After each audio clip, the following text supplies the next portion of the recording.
नमस्कार विद्यार्थी मित्रों, आज हम अकाउंट का भाग 1 चैप्टर 1 साझेदारी विषय प्रवेश के बारे में अध्ययन करेंगे।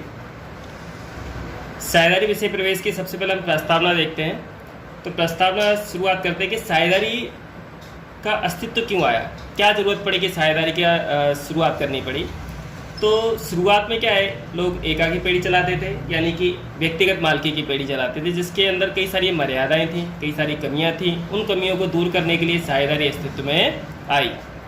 तो साझेदारी अस्तित्व के कारण क्या है, तो उसमें सबसे पहला आता है वित्त की कमी।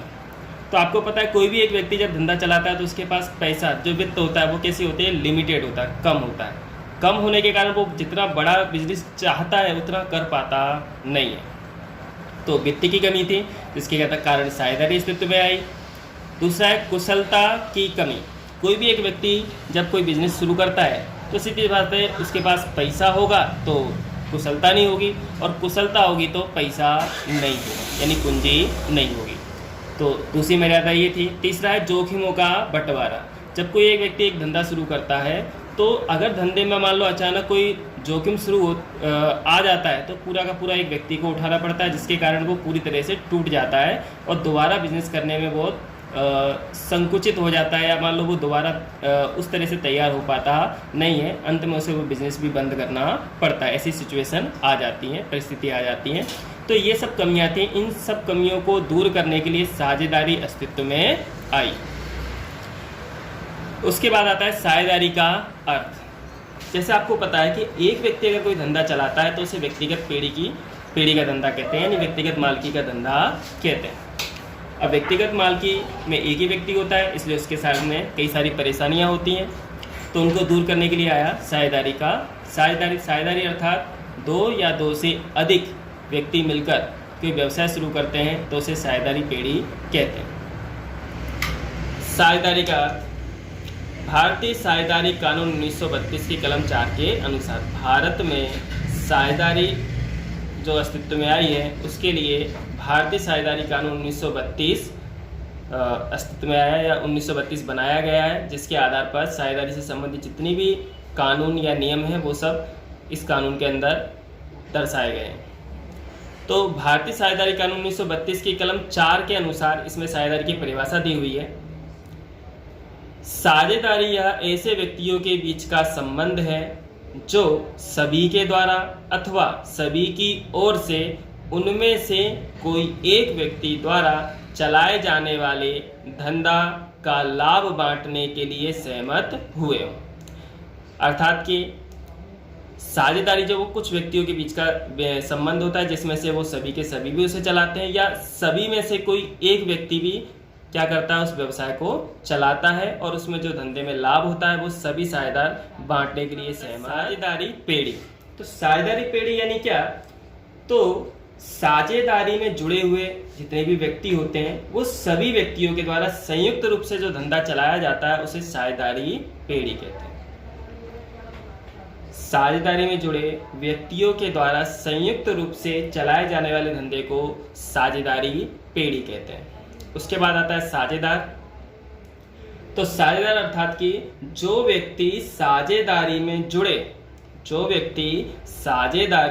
जुड़े उनको व्यक्तिगत रूप से साझेदार कहा जाता है।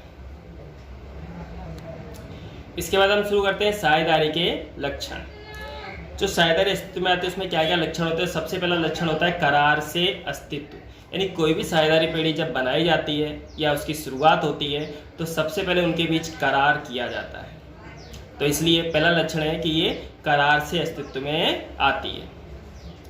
उसके बाद दिया लाभ का उद्देश्य। तो आपको पता है कि अगर कोई भी व्यवसाय करता है तो उसका मेन उद्देश्य होता है लाभ कमाना, इसलिए साझेदारी पेढ़ी जो है वो भी लाभ के उद्देश्य से अस्तित्व में आती है, यानी लाभ कमाने के लिए साझेदारी बनाई जाती है। तीसरा होता है वैधानिक धंधा। वैधानिक धंधा मतलब कोई भी साझेदारी के अंदर जब धंधा शुरू किया जाता है तो वो धंधा ऐसा होना चाहिए जिसकी परमिशन सरकार ने दी हो, यानी कि कानून के द्वारा सही हो, ऐसा ही धंधा हम कर सकते हैं, गैर कानूनी धंधा कर सकते नहीं है। इसका मतलब है कि साझेदारी का तीसरा लक्षण है कि वैधानिक धंधा, यानी इसमें जो व्यवसाय किया जाता है, धंधा किया जाता है, वो वैधानिक होना चाहिए, अर्थात कि सरकार मान्य होना चाहिए। चौथा है एक दूसरे के एजेंट। आपको पता है कि साझेदार में एक या दो या दो से अधिक व्यक्ति मिलकर काम करते हैं, इसलिए सभी जो साझेदार होते हैं वो एक दूसरे के एजेंट होते हैं। अर्थात कि अगर एक व्यक्ति एब्सेंट है या मान लो वहाँ पर उपस्थित नहीं है तो उसका काम दूसरा जो साझेदार होता है वो कर देता है, यानी एक दूसरे के एजेंट कहलाते हैं। सदस्य संख्या, साझेदारी पेढ़ी में कम से कम 2 और अधिक से अधिक 50 साझेदार होते हैं। 2013 में कुछ नया कानून लाए थे जिसमें अधिक से अधिक 100 बताया गया था, लेकिन फिर वापस से उसे कंपनी आधार पर कितना बना दिया गया, 50 कर दिया गया। इसलिए आपको याद रखना है, स्पेशल पूछे तो ठीक है, वरना याद रखना है कि कम से कम 2 और अधिक से अधिक 50 साझेदार होते हैं। छठे इसका लक्षण है अमर्यादित जिम्मेदारी। अमर्यादित जिम्मेदारी का मतलब होता है कि अगर मान लो साझेदारी में जोखिम अधिक होता है, तो अगर मान लो वो जोखिम सहन करने की क्षमता एक व्यक्ति की ना हो, तो भी जितने भी साझेदार हैं पेढ़ी बेचकर अगर उनका दायित्व पूरा नहीं होता है तो उसने अपनी निजी संपत्ति बेचकर भी दायित्व पूरा करना पड़ेगा। इसलिए इसे कहते हैं अमर्यादित जिम्मेदारी, यानी कि धंधे की जिम्मेदारी धंधे की संपत्ति बेचकर पूरी ना होती हो तो सभी साझेदार अपनी निजी संपत्ति बेचकर अपने हिस्से की जिम्मेदारी पूरी करेंगे। 7वां पेढ़ी की मालिकी और संचालन। साझेदार होते हैं वही उसके मालिक भी होते हैं और संचालन भी होते हैं, यानी दोनों एक ही होते हैं। फिर भी कई पीढ़ियों में क्या होता है, मालिक तो सभी है ही, लेकिन सभी मिलकर संचालन करते हैं या उनमें से कोई एक संचालन करता है। सिंपल हम कह सकते हैं कि पेढ़ी की मालिकी और संचालन एक ही व्यक्ति यानी सेम होते हैं। साझेदार ही उसके मालिक भी होते हैं और उसके संचालक भी होते हैं।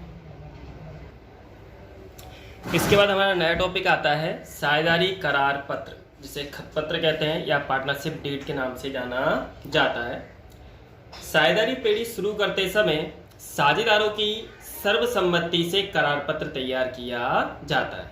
ठीक है, साझेदारी पेढ़ी शुरू करते समय सभी साझेदार जो होते हैं उनकी सर्वसम्मति से एक करार पत्र तैयार किया जाता है, जिसे साझेदारी करार पत्र के नाम से जानते हैं।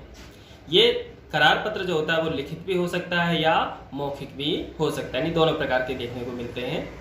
साझेदारी से संबंधित लिखित करार ही साझेदारी करार पत्र कहलाता है, क्योंकि मौखिक का कोई अस्तित्व होता नहीं है, इसलिए लिखित करार पत्र होगा उसे ही साझेदारी करार पत्र का दर्जा दिया जाता है या साझेदारी करार पत्र कहा जाता है। यह साझेदारी पेढ़ी का संचालकीय संविधान, जो करार पत्र होता है ये पेढ़ी का एक संचालकीय संविधान कहलाता है, क्योंकि संचालन इसके आधार पर होता है।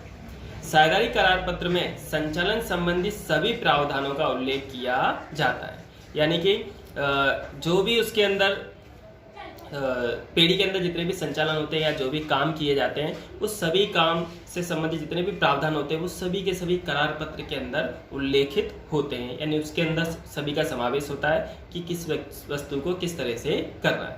अर्थात कि संचालन संबंधी जितने भी प्रावधान होते हैं वो सभी करार पत्र के अंदर दर्शाए गए होते हैं या उनका उल्लेख उसमें होता है।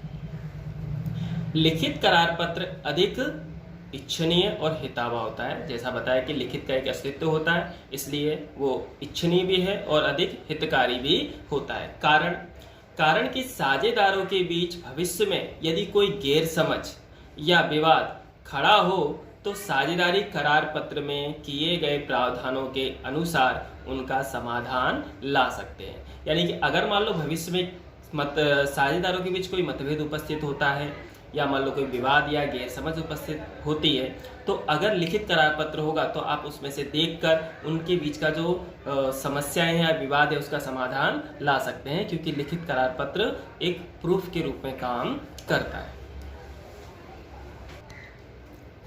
इसके बाद अपना नया टॉपिक आता है साझेदारी करार पत्र की अनुपस्थिति में हिसाबों को प्रभावित करने वाले भारतीय साझेदारी कानून 1932 के प्रावधान। यानी साझेदारी करार पत्र की अनुपस्थिति मतलब कि अगर उनके बीच साझेदारी करार पत्र ना हो तो अगर हिसाबों में कोई असर आता है तो उनका निपटारा भारतीय साझेदारी कानून 1932 के प्रावधान के आधार पर किया जाता है। ये जो प्रावधान है वो नीचे दर्शाए गए हैं। जैसे सबसे पहला प्रावधान है कि प्रत्येक साझेदार के द्वारा पेड़ी में लाई जाने वाली पूंजी आपसी समझ से निश्चित होती है। यानी किस साझेदार को कितनी पूंजी लानी है, ये जितने भी साझेदार हैं सभी मिलकर नक्की करते हैं। अर्थात कि कानून के अंदर या भारतीय साझेदारी कानून में इसके लिए कोई बंधन नहीं है। अर्थात कि सभी साझेदार पूंजी लाएं ऐसा भी जरूरी नहीं है। दूसरा टॉपिक है पूंजी पर ब्याज नहीं दिया जाएगा। अर्थात कि अगर करार पत्र में कोई उल्लेख नहीं है या करार पत्र नहीं है तो जितने भी साझेदारों की पूंजी पेड़ी के पास है उस पूंजी पर कंपनी या पेड़ी ब्याज देगी नहीं। तीसरा टॉपिक है लाभ हानि वितरण समान प्रमाण में होगा। यानी कि लाभ जितने भी साझेदार हैं सभी साझेदारों को जो लाभ का वितरण किया जाता है लाभ हानि का वो समान प्रमाण में किया जाएगा। इसके बाद वाला टॉपिक है आहरण पर ब्याज वसूल नहीं किया जाएगा। यानी कोई भी साझेदार पेड़ी में से आहरण करता है तो आहरण पर ब्याज कितना होगा, तो अगर करार पत्र में उल्लेख नहीं है यानी करार पत्र नहीं है तो उन पर आहरण पर भी ब्याज वसूल किया जाएगा नहीं। ना पूंजी पे देंगे और ना आहरण पे वसूल किया जाएगा। इसके बाद है साझेदारों को वेतन बोनस कमीशन या पारिश्रमिक नहीं दिया जाएगा। यानी अगर कोई भी साझेदार उसमें काम करता है तो काम करने के बदले जैसे उसको वेतन बोनस या कमीशन मिलना चाहिए था, लेकिन अगर करार पत्र में उल्लेख नहीं है यानी करार पत्र नहीं है तो किसी भी साझेदार को वेतन बोनस कमीशन या पारिश्रमिक इस तरह का कोई भी खर्चा दिया जाएगा नहीं। इसके बाद है साझेदार के द्वारा पेड़ी को दी लोन पर वार्षिक 6% की दर से ब्याज देना पड़ेगा। यानी अगर कोई साझेदार पेड़ी को लोन देता है तो उस लोन पर कोई उल्लेख ना हो तो वार्षिक 6% ब्याज पेड़ी साझेदार को देगी। इसके बाद आता है लास्ट टॉपिक है कि यदि किसी साझेदार ने पेड़ी के लिए योग्य खर्च किया हो तो वह लेने का उसे अधिकार है। यानी कोई भी साझेदार पेड़ी में अपनी जेब से खर्चा करता है पेड़ी के लिए तो उस खर्चे को वसूल करने का अधिकार उसे होता है। तो आज के दिन हम इतना ही रखते हैं, बाकी के लिए हम नेक्स्ट दिन मिलेंगे फिर से। तब तक के लिए नमस्कार।